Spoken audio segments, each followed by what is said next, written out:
Hey everyone, I hope you're doing well and that you're all keeping safe. My name is Daniel and today I want to share with you some thoughts about art styles. I'm going to frame this from my own experiences, but I hope that you get something out of this, even if you don't agree with everything I'm about to say. This video isn't going to be super technical, but more about mindset and a stream of consciousness into how I feel about everything lately. So some background about me before we continue. I've been doing digital art for about 4 years now, and I studied games art and design at university, where I learned multiple skills, not just illustration, but things like 3D modeling and animation and learning how to use Unity. I also studied sound, and I was doing a bunch of audio things during my course, but I didn't really have a formal art education before this. And I actually remember sitting in my first year in a drawing class, hearing the words 1 point perspective and vanishing point for the first time. So even though my course wasn't entirely focused on drawing or illustration, I still felt pulled to it because it was always something that I enjoyed doing. And over the years, I valued realism in my art. And I really liked capturing something as it was, rather than how I saw it. So I got used to observing things and reproducing them exactly as they were, but I never really toyed with the idea for art as personal expression. My own personal goals were different because I was trying to get a job in a studio in the games industry, and most of my time went into improving my technical skills. So even though I enjoyed drawing, if I'm being honest, it felt like such a big grind to me because I'd often get burnt out really quickly. When I wasn't drawing for my portfolio, I liked to do a lot of fan art, and it was because I could easily find references and pre-made characters and IPs, and it was easy for me to jump in and start drawing something that I thought looked cool. And I'd often measure the success of my day based on the pure number of hours I'd spent painting, and that would actually influence my own happiness with myself. This is kind of the first problem that I was running into in terms of mindset. I knew deep down that I actually didn't really like the idea of grinding or pushing myself to paint something for many hours a day, but I felt like I had to. You know, I had this kind of guilt that was weighing up in the back of my mind, kind of saying like, you could be painting right now. I don't really think about it at the time, but I wasn't treating myself that kindly. And even though I valued things like quality sleep or exercise, I was actually still stressed out because of all these little incessant voices in my head. I would allow myself to feel guilty that I really wasn't spending more time working on my craft. And when trying to turn a hobby into a profession, there's so many risks involved and there's a lot of unknowns, and because of that, a lot of negative thoughts that managed to sneak into my own head. And at the time, I'm just telling myself I'm being realistic, but deep down, there was so many things I had no idea what was in store for me, and it just made me feel so much more worse. I went to GDC in 2019 and I had my portfolio reviewed by a bunch of people in the games industry. So I was actually finally able to go and see what it was actually like and meet contacts and try and get noticed and all of these things. Though I enjoyed the experience, I came back to Australia just feeling like I wasn't ready, and honestly had no idea what I was going to do next. I had this weird existential dread, and I felt like this dream that I had for so long was still so far away, and honestly started to get me feeling very discouraged. Did I actually want to work as a concept artist? Because I started thinking maybe I should focus my attention on illustration instead. They're two separate things. There's so much risk involved. And I started thinking, you know, maybe I should do something more stable, quote unquote. There's a lot of questions that was looming on my mind, and I felt this pressure on me, like, I'm only getting older, I'm not doing anything with my life still. Still unemployed, still not really breaking into the industry yet that I'd hoped for. And I just felt like I was wasting my time. I felt like I wasn't able to commit like some of these other guys I met. And I felt wrong for just being myself, like I wasn't enough, and that stemmed honestly from low self-confidence. Though things started to change this year when I moved out and got a little bit closer to the city, For me, it was a big change of environment because I'd always been in the suburbs, but now here I was in an apartment and I was alone. And I started really thinking about where I wanted my life to go and what I really wanted to accomplish, and whether just having a stable job in the industry was the only thing preventing me from being happy. But I realized it was actually far deeper than that. I started thinking about my own purpose and why I'm here and the kind of person that I want to be in the future, and all of these things wrestling with my identity and who I was. And I look back on my life and I feel extremely lucky to have a loving support network around me through friends and family and people that always encouraged me to keep going with this dream. Throughout these past couple of months, I started to feel like as a person I was changing, and the kind of art that I wanted to produce naturally fell under that. Because I was so focused on realism and trying to depict something the way it was in a photograph, for example.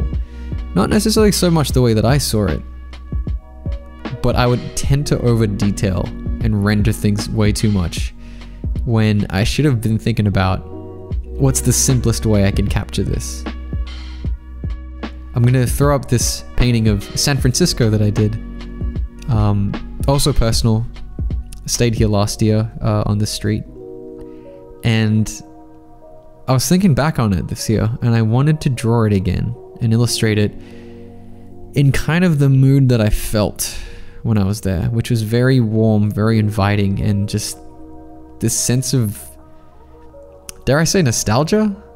I'd never been to America before, but it felt familiar, probably because of all the media that I'd consumed up to that point.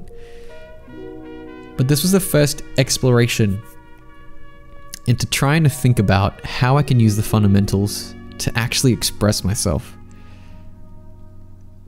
Starting to think more like an artist, I guess.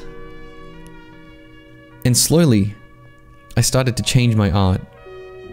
In the past, I felt like I created work in a bubble, and I was trying to do this thing on my own to prove that I really wasn't dependent on other people.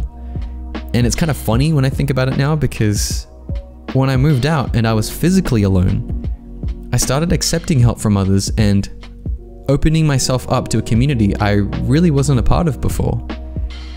And that gave me a whole new perspective on what it means to be an artist. One night I come home and I'm going through YouTube and I stumble upon this Lofi compilation. And I remember actually at the time I was listening to a lot of Lofi music because I stopped listening to things with lyrics or even podcasts because it'd get me really distracted. I needed something like instrumental and chill and relax, and of course, you know, YouTube recommended me all this stuff, so I was like, okay, let's just see where it goes. And it actually had a bigger impact on me than I realized, because I got so wrapped up in the whole feeling of being relaxed, the whole idea of it, and the kind of serenity that it brings. So I found this particular lo-fi compilation, and I remember sitting there, alone in the apartment, just feeling everything, but relating specifically to the art. And cars, you know, drifting by outside my window, and the night sky feeling so still. I felt so relaxed and so chilled, and like everything was going to be okay. Immediately, I felt within me that I had to create something that evoked the same kind of feeling.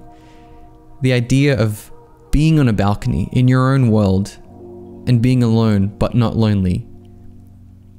For me, I was so used to drawing realistic art, I didn't really have that much experience in the realm of stylization, but I could feel something within me just saying this had to be personal. Whatever you make next, this has to be personal.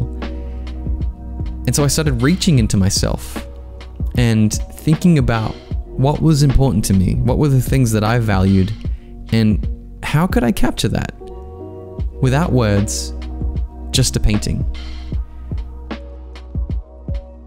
I'd been able to do that really easily with music because I'd been playing guitar since I was 11, but this is the first time I really tried to seriously do it with digital art. And so I started this painting that you see here, and I started thinking about the fundamentals differently. You know, like color, composition, lighting, in order to tell a story. And I wanted to take the viewer on a journey and make them feel something and sprinkle all these tiny personal things in this painting to me as well. And I love painting landscapes. And the reason why is because it forces me to pay attention to the one that I'm in now.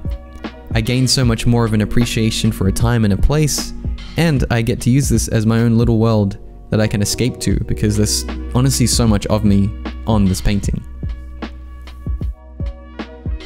I can't quite describe the exact moment all of this happened, because I felt like it was a gradual shift in my own mindset.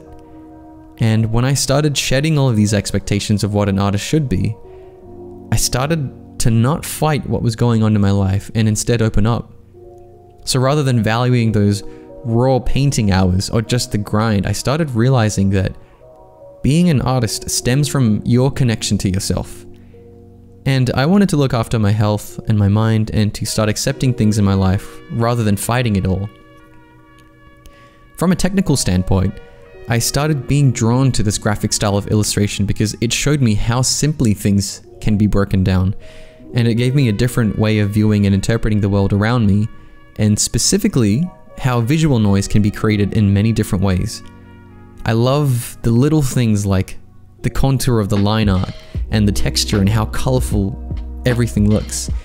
Looking back at it, my own art, my own older pieces, actually felt really desaturated and lifeless.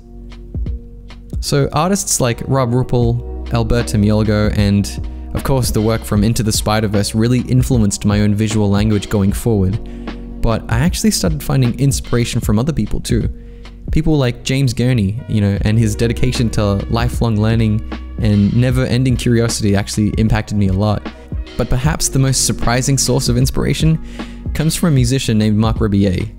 You might have heard of him. He's got a YouTube channel, and when you watch his stuff, you can just feel his energy and all the kinds of crazy shit that he produces, and it's amazing. I started realizing that an artist is so much deeper than just their catalog of work. So it's not only, the hours that they spend honing their craft and their dedication to it, but it's who they are as people and the kinds of outlook that they have. And I started feeling this weird sense of peace that I didn't really feel before. I felt like no matter what happens, I'll be okay and that I'm on the right path. In the past, I never would have tried doing something like this because I felt like it would have been a waste of time. If I wasn't constantly working on my portfolio, then I'd feel guilty. But I just sat down and I shut all these voices up and just put myself in the zone. I need to create something. I felt like I tapped into a new side of me and stopped putting pressure on myself. And you know what? This painting was going to take as long as it needed to take.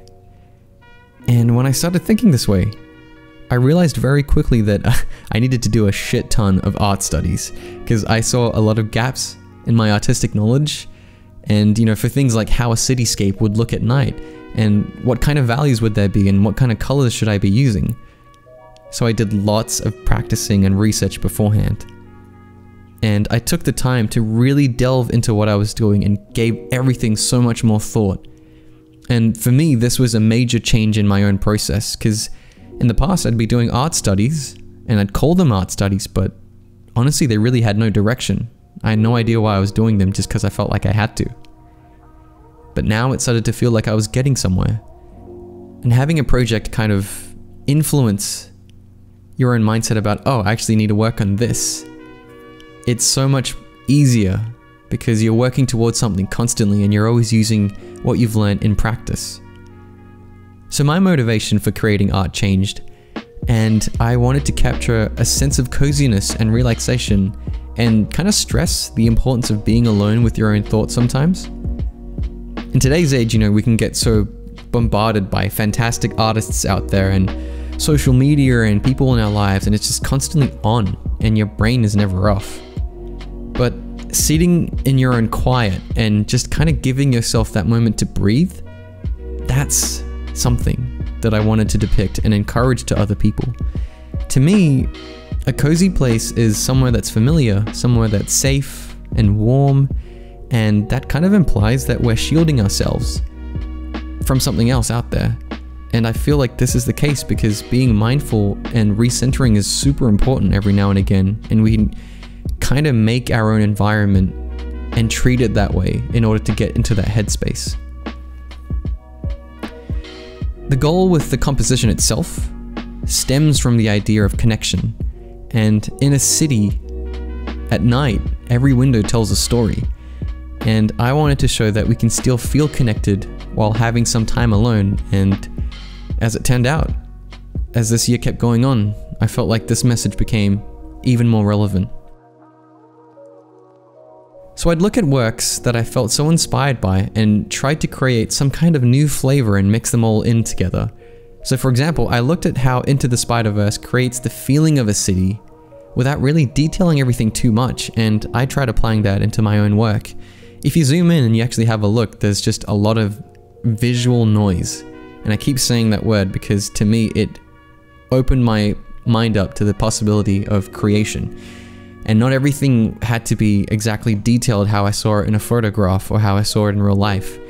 I could actually take creative liberties and use it to express myself. And I kind of had fun painting again. You know, while I didn't have formal art education throughout high school, for example, I still drew a lot.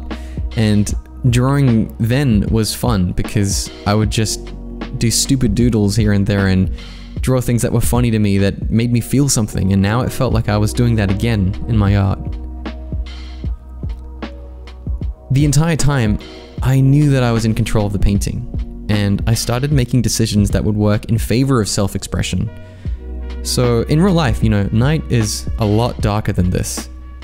But I decided to take some creative liberties because I'm not going for realism anymore. I'm going for a feeling and a sense of a time and a place. I actually remember preparing for this painting. I would go out into the city at night and then just be turned up to 11 and pay attention to everything that was going around me.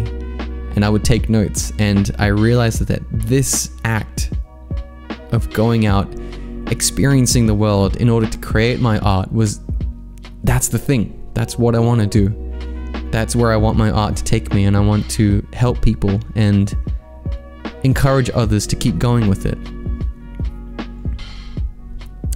In the end, this painting took me about 2.5 months to finish, from the initial idea that I had when I sat down that night and watched that YouTube video, to the final illustration.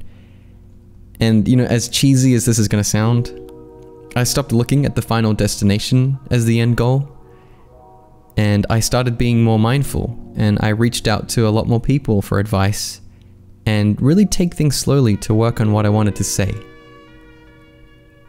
I was encouraged by an art mentor to turn this into a series which I'm actually working on now. And it's going to be about individuals living in a city, and each painting is going to revolve around a different theme about independence and the importance of looking after yourself. If you're out there and you're struggling with your own art style and who you are as an artist, or even a person, I'm just telling you that it's okay. It's a very human and normal part to question what we're doing, and the uncertainty of life can get really overwhelming sometimes. But we all have unique voices, we all have unique fingerprints and circumstances, and that will come out in our work whether we want to or not. Let your art be your journal, and along with understanding the fundamentals, it takes experimentation and patience and resilience. So when it comes down to what do you want to say, you have an answer. I'm not saying that I'm fully there yet myself. In fact, I feel like I've just begun, but we all have a different path to walk, and that's okay. The beauty of it is navigating through life and being brave and getting to know yourself and helping other people and accepting help from others. And if you're still listening, I really appreciate that you've made it this far, because I really wanted to share these thoughts with you and tell you that we're all in this together.